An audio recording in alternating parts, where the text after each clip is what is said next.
Oke, selamat petang. Hari ini kita akan sambung pembelajaran yang lepas lah. Jadi yang lepas kita masuk cahaya dan optik, tapi kita baru masuk bahagian pembiasaan gelombang. So hari ini kita akan masuk mana-mana yang semangat untuk pantulan dalam penuh lah.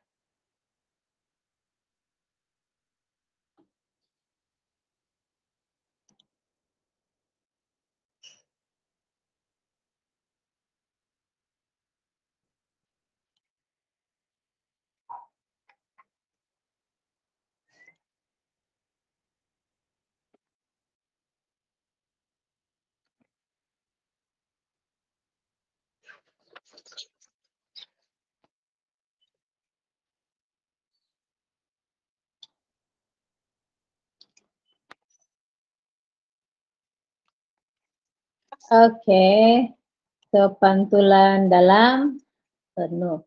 Oke, so kita nampak gambar penyu di sebelah. So gambar penyu di sebelah ini saya adjustkan dulu ya. So, gambar penyu di sebelah adalah image pantulan penyu dapat dilihat pada sempadan air dengan udara. Jadi sempadan air dengan udara, so ini adalah penyu yang sebenar. So kita nampak dia punya image. Oke, ini image, ini adalah dia punya objek lah. Oke, so biasanya keadaan seperti ini kita akan panggil dia sebagai pantulan dalam penuh cahaya. Oke, so pantulan ini hanya berlaku bila cahaya merambat daripada medium berketempatan tinggi kepada medium berketempatan optik rendah. Maksudnya pada di dalam air ini ketempatan dia adalah tinggi, ini air, laut, berbanding ketempatan di atas dia adalah berketempatan rendah. Oke, yang sini adalah berketempatan tinggi ya. Jadi berketempatan tinggi ke kawasan yang berketempatan rendah.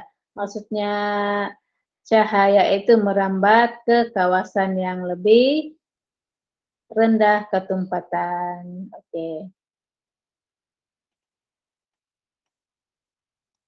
So ini sebenarnya adalah yang sepatutnya kita bincang dalam makmal lah. Oke. Oke, mari kita berkenalan dulu macam mana yang dikatakan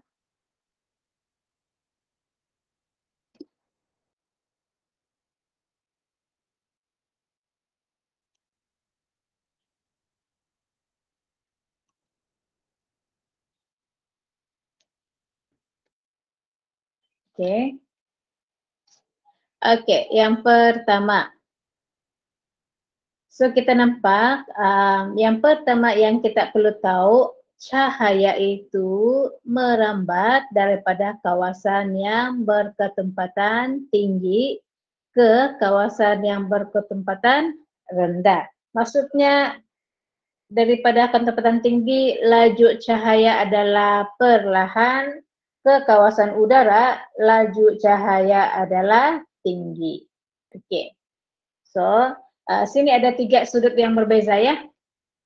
I, C, dan juga sinilah 3 sudut yang berbeza lah. Iaitu yang pertama apabila sudut 7 kurang daripada sudut genting. Okey, maksud dia sini katakan cahaya itu dengan dia punya garis normal, so ini adalah sudut 7i. Okey, sudut 7. So pada sudut yang kurang daripada sudut genting, so dia akan mengalami pembiasan, tetapi sebab dia laju cahaya semakin tinggi di kawasan ketempatan rendah, maka dia akan terbias menjauhi garis normal. Jadi kita dapat sini R. Jadi ini ikut konsep pembiasan biasa yang mana sudut 7 ini dengan sudut terbias itu lebih besar daripada sudut 7. Ini konsep pembiasan biasa ya. Oke. Yang kedua, apakah itu sudut genting? Sudut genting. Oke. Saya lebih suka tunjuk kamu yang ini ya. Oke. Ini adalah contoh eksperimen di Makmalah sepatutnya. Oke. Katakan kotak sinar kamu sini. So cahaya pada mulanya cahaya dia begini. So sudut kita I sini 7. Maka sebab dari sini kaca ketumpahan tinggi ke kawasan udara ketumpahan rendah, maka dia akan terbias menjauhi garis normal. Ini adalah konsep pembiasan biasa. Tetapi apa berlaku bila kotak sinar ini kita ke sini, gerakan dia ke kiri. So, sinar 7 dia, saya tukar tulis ya. Oke, case yang kedua, kita sudah maju sudah sini, kotak sinar. So, sinar 7 dia begini, so ini I sudah. Oke, I, jadi dia akan begini lagi. Nampak? Jadi sini adalah sudut terbias. So, apa berlaku bila ya ini pindah lagi. Oke, pindah lagi kedudukan sini. Jadi sini adalah sudut 7, dia lagi besar sudah. Ini I. Jadi terbias dia sini. Oke. So ini R. Kemudian kita majukan lagi. Kita kasih maju lagi, katakan kotak sinar sini sudah. Oke, kotak sinar sini sudah. Jadi cahaya, oke. So ini adalah sudut 7 yang baru, I. Tetapi sudut terbias sudah sini. Oke, sudut terbias sini. Maksudnya dia sudah terbias sebanyak 90 derajat. Oke, so bila dia sudah terbias dalam sudut 90 derajat, maka sudut 7i inilah kita panggil sebagai sudut genting. Oke, sudut I itu 7 adalah sama ataupun kita panggil dia sebagai sudut genting. C adalah simbol untuk sudut gentingnya ataupun dalam English dia critical angle. Oke, so simbol dia adalah C. Jadi apa yang saya mau bagi tahu, bila mana kita dapat itu C adalah apabila garis normal, oke, sudut 7, katakan sini adalah I, sudut 7, tetapi terbias dia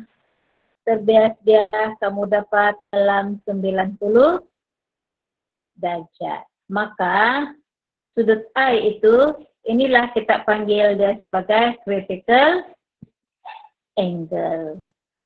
So, cikgu harap kamu paham ni lah. Oke. Balik kepada buku teks tadi. Oke.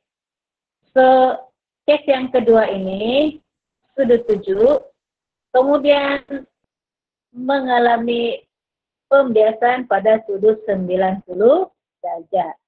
Sebab itu, I kita boleh tulis dia sebagai C.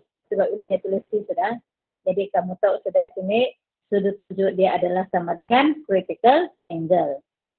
Jadi semasa terbias dia pada 90 derajat, sebenarnya sinaran cahaya yang lain masuk ke dalam kaca semula ya. Jadi sinar panggilan dia lagi kuat.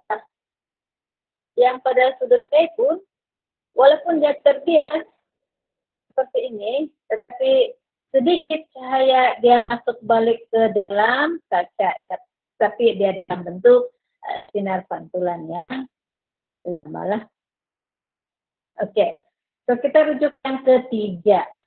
Kita cek yang ketiga, ini paling pentingnya. Yang ini kamu tahu apa sudah tusi, yaitu sama dengan sudut genting. Apabila kamu dapat itu sudut pembiasan, itu saya terbias pada sudut 90 derajat. Oke, wajah yang ketiga. Oke, nampak besar ya? Sudut ini kecil, ini pandai besar sudah, ini lagi besar. Maksudnya sudut tujuh dia lagi besar daripada sudut genting, lebih besar. Maksudnya tidak sudah terbias ini ya, tetapi semua masuk balik dalam kaca. Semua cahaya tiada yang keluar, tetapi semuanya masuk balik dalam kaca. Bila masuk balik dalam kaca, kita akan panggil berlaku pantulan dalam penuh. Oke, saya coba ulang lagi. Oke.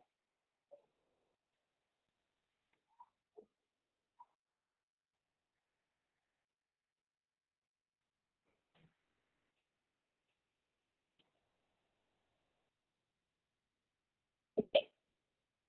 Dalam case yang kedua ini,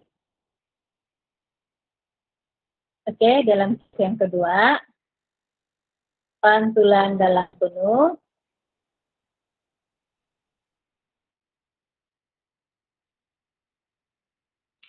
Oke.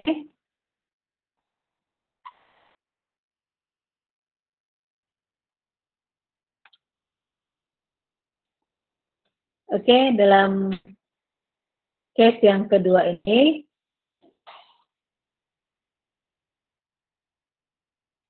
oke, di sini kita nampak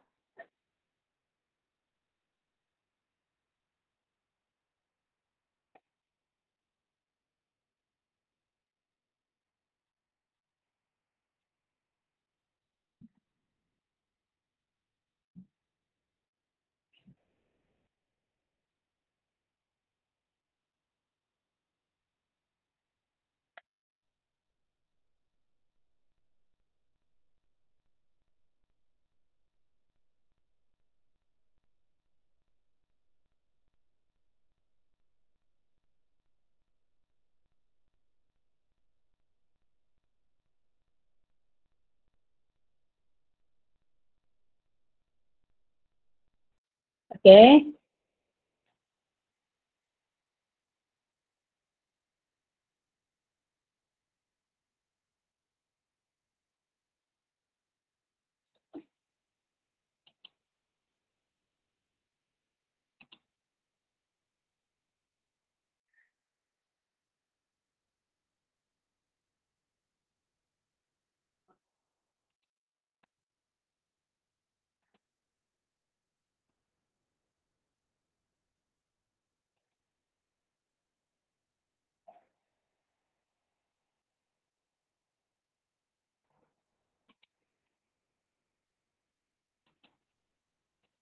Oke, maaf ya.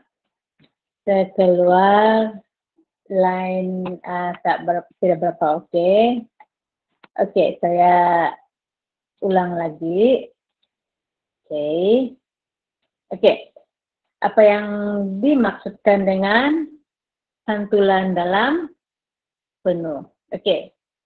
So, yang ini adalah case bila mana kita dapat critical angle. Oke. So, katakan kita ada sudut 7, ini kotak sinar. Oke, sudut 7 dia sekarang, sudut 7 I, ini I, dia sudah melebihi sudut genting. Mana sudut genting yang bahagian ini bawa ya? Sudut genting, lebih. Jadi, semua cahaya terbias dia akan masuk ke dalam kaca semula. Maksudnya dia tidak terkeluar. Oke, tidak terkeluar. semua masuk dalam kaca. Apa yang masuk dalam kaca? Sinar cahaya. Jadi maksudnya bila semua sinar tuju masuk balik ke dalam kaca semula, maka kita panggil berlaku fenomena pantulan dalam penuh. Oke. So, Cikgu harap itu cukup untuk menjelaskan yang ini ya, sudut pantulan dalam penuh. Oke. So, fenomena pantulan penuh, pantulan dalam penuh apabila cahaya, satu dua, cahaya mesti merambat daripada medium optik tinggi ke medium berketempatan optik rendah. Maksudnya syarat dia sini, satu dia adalah cahaya merambat daripada medium ketempatan tinggi kepada medium yang berketempatan rendah. Kemudian yang kedua, sudut tuju. Okey, sudut tuju iaitu I, incident, melebihi sudut genting. Okey. So, di sini kamu akan dapat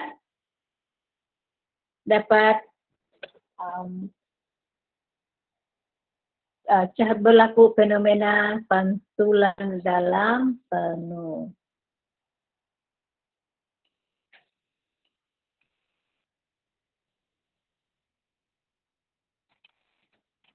Okey, so di sini dia ada soalan. Adakah sudut genting satu bahan bergantung pada indeks biasan bahan tersebut? Okey, jadi kita akan cek selepas ini ya. Okey, so sini kita mau mengaitkan hubung kait antara sudut genting C dengan indeks biasan N. Okey, dengan indeks biasan. Okey, saya tukar tulisan supaya lebih jelas dan menampaklah. Okey, so di sini kita ada kaca. Kaca ini N1. Okey, maksudnya indeks biasan bagi kaca N1. Okey, dan kemudian udara sebagai N2. Kemudian sini ada penunjuk laser sebab untuk pantulan dalam penuh dia mesti daripada ni ketempatan tinggi kepada ketempatan rendah ya. Jadi sini adalah sudut genting. Okey, sudut genting. Okey, kemudian kita tahu bila sudut dia genting, sudut tuju dia sama dengan sudut genting, maka pembiasan dia, sudut terbias adalah sebanyak 90 darjah. Okey, nampak sini sudut terbias adalah 90 darjah. Okey.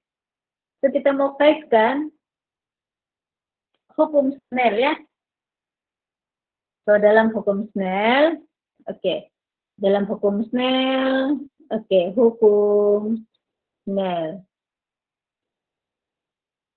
Okey, dalam hukum Snell yang sebelum ini kita sudah bincang. Okey, N1 sin theta sudut 1 sama dengan N2 sin sudut yang kedua. Okey, so kita cek dulu. N1 ini adalah kaca ya, ini kaca. Maksudnya sudut dia adalah C. Okey, sudut dia sini adalah C. C, nih, C, ini N1. Okey, kemudian N2 ini adalah udara. So, sudut R dia sini adalah 90 darjah. Oke, sudut R dia adalah 90 darjah ya. Oke, so kita akan, kalau kita perhatikan, oke, saya merujuk balik. Indeks biasan bagi udara. Oke, indeks biasan bagi udara, nampak sini. Indeks biasan udara ya. udara adalah 1.00. Oke, indeks kebiasaan udara adalah 1.00 ya. Oke, so udara 1.00. Oke, jadi udara itu simbolnya N2, maka ini 1.00. Oke, so kita isi nilai.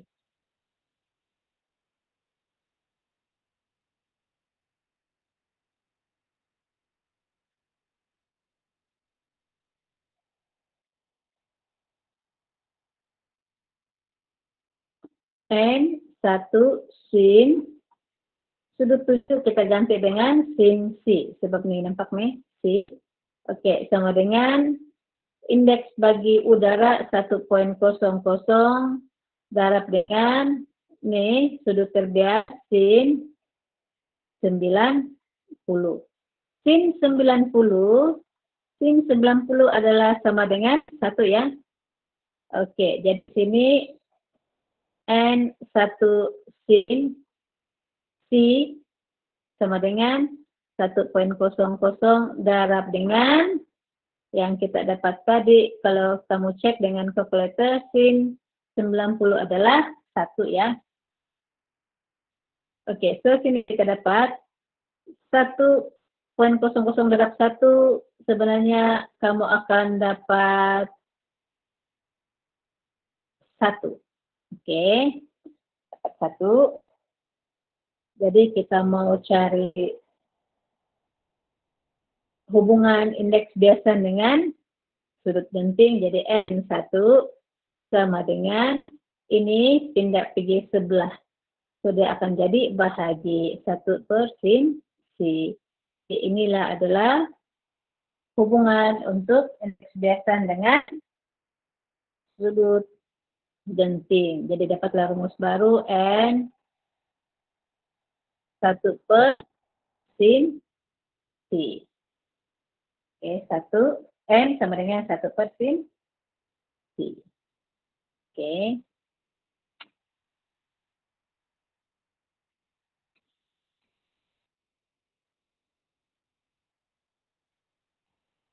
Oke. So, kita coba soalan di bawah ini.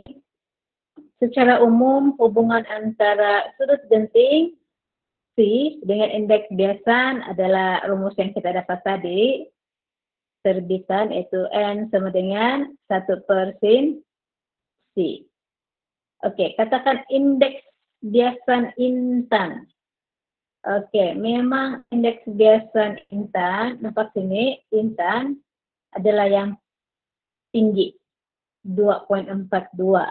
Maksudnya, sedikit sudut 7 pun sudah berlaku pantulan dalam penuh. Oke. So, N bagi indeks biasan, bagi intan 2.42. Jadi kita mau cari apakah sudut genting bagi intan. Oke. So, N sama dengan 1 per sin C. Oke. Jadi indeks 1 per sin C sama dengan 2.42. Ini adalah indeks biasan bagi intan. Oke. Jadi kita mau cari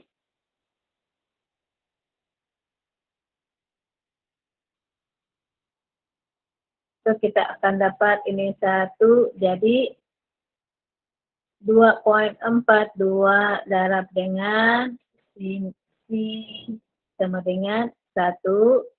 So, sin C sama dengan 1 per 2.42. Kemudian kita hanya mau C sahaja.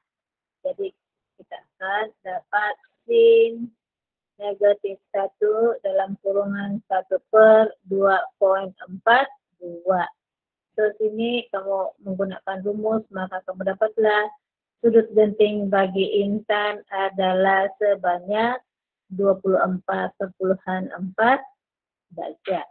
Maksudnya, sekiranya ini adalah intan, ini adalah udara, Sebab konsep kita adalah cahaya dari ketempatan tinggi ya. Jadi hanya sinar tuju kamu baru 25 darjah. 25 darjah.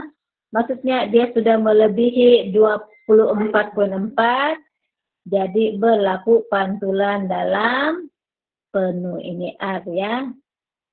Maksudnya hanya sedikit pesongan sinar cahaya, so dia akan berlaku fenomena pantulan dalam penuh.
Masuk kelas kau.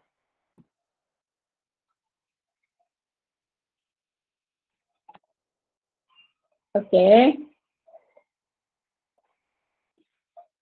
So di sini sudut genting satu medium bergantung pada ketempatan optik medium itu. Maksudnya semakin tinggi indeks medium, maka semakin kecil sudut genting medium.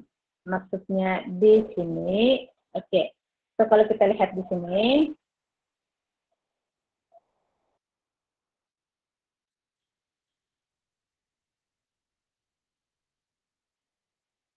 oke. So indeks biasan. Jadi indeks biasan intan tinggi. Oke. Maksudnya dia adalah 2,42. Jadi sudut yang kita dapat tadi, sudut genting bagi intan adalah 24,4. Oke. So maksudnya apabila dia sampai di udara, maka sudut dia pun adalah, tetapi jarang udara lah. Sebab kebiasaannya intan, kaca, perspek, begitu. Sebab dia mestilah ketempatan yang tinggi kepada ketempatan yang rendah. Jadi kaca sudut genting dia lebih tinggi daripada intan. Jadi maksud dari sini semakin tinggi indeks biasan, maka semakin kecil itu sudut genting. Jadi semakin tinggi sudut biasan, jadi semakin kecil itu sudut genting lah.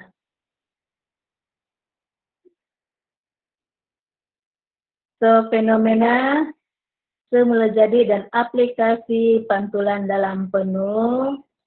So yang ini kita akan bincang dalam kelas yang seterusnya lah ya. Sebab ada banyak pembentukan pelangi logam maya, aplikasi pantulan penuh dalam periskop, gentian optik. So ini ada banyak yang perlu kita bincangkan dalam kelas kita yang seterusnya. Oke. Jadi Cikgu harap kamu paham bagaimana berlaku ataupun fenomena kejadian pantulan dalam penuh yang nih. Kemudian hubung kait sudut genting dengan indeks biasan. Jadi hubung kait dia dan hubungan dia semakin tinggi indeks biasa, maka semakin kurang sudut genting. Oke. Jadi setakat itu saja.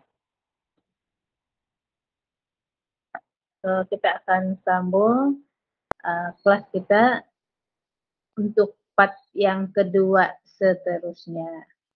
Oke.